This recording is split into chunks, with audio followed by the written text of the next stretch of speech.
Good day, I'm Andrico, and this is OSC5.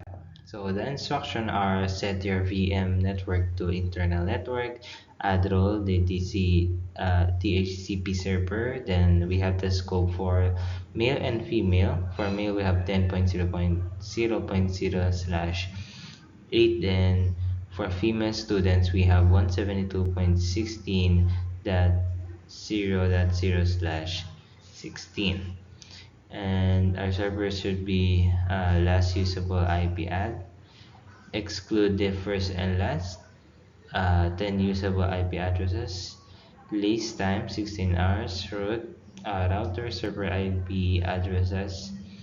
DNS server IP address is 8.8.8.8 and 8.8.4.4.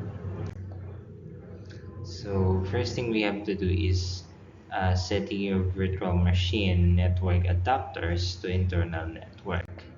So para magawa natin yon, we have i-open natin yung ating VM, yung VirtualBox natin, and select natin yung Windows Server 2008 virtual machine from the list. Go to the setting of the virtual machine, navigate to the network section.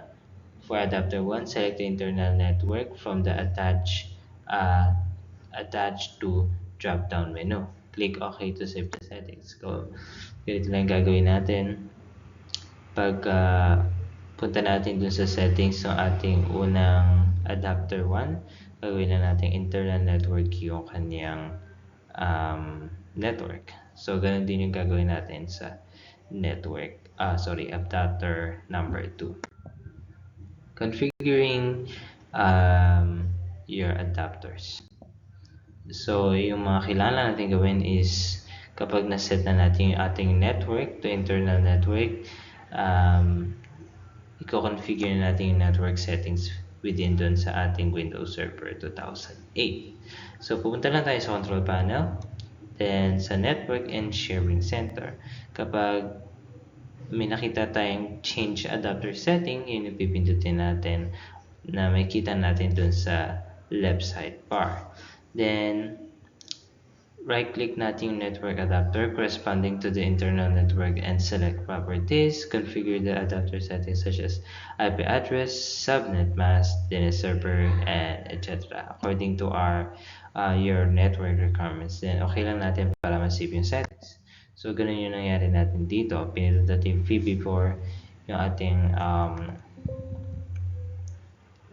para iset natin yung mga IP address ng ating adapter 1. So, ilalagay lang natin yung mga IP addresses na kailangan. Hindi ka na masyado makita. Dapat pala nilakihan ko to. So, ganun din yung gagawin natin sa adapter number 2. Sisetan natin yung kanyang mga IP addresses, subnet mask, at yung iba pang mga requirements. Then, we have adding DHCP server to your rows. So, kailangan natin gawin dito. Punta lang tayo sa administrative tools, then dun sa server manager.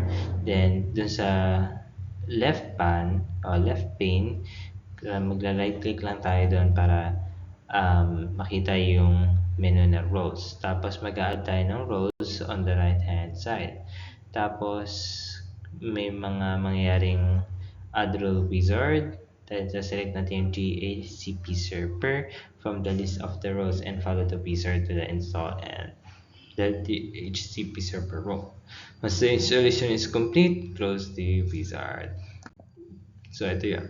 Pupunta tayo dun sa administrative tool, then server manager. Click lang natin yung yes kapag lumabas yung window na dito.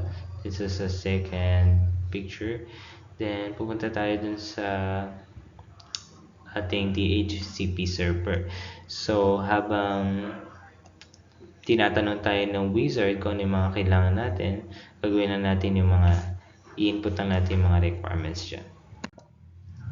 Hanggang sa matapos na natin yung mga requirements dyan, at kapag tinignan ulit natin yung ating administrative tools, then dun sa server manager, may kita na natin itong part na to. May makikita na pala tayong DHCP.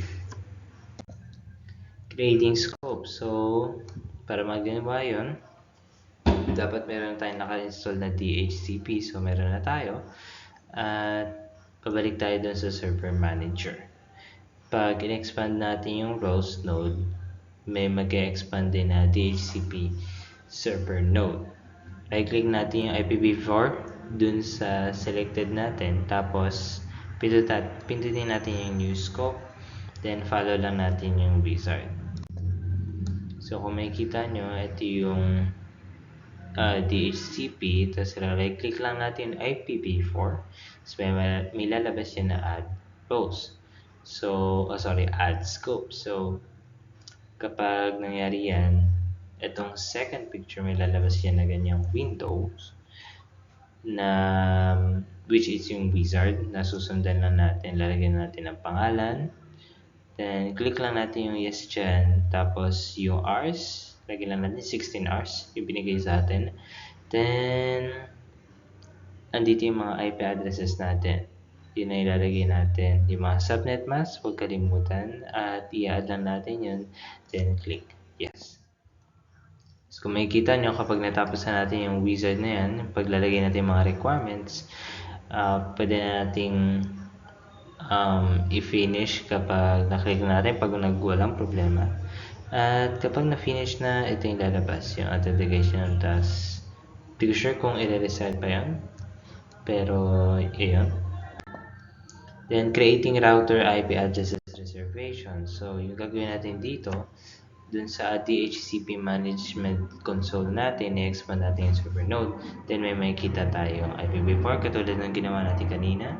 Then click lang natin yung address list. Address list is to view the list IP addresses. Right-click natin yun, tapos may makikita tayong reservation. Then select natin yung new reservation.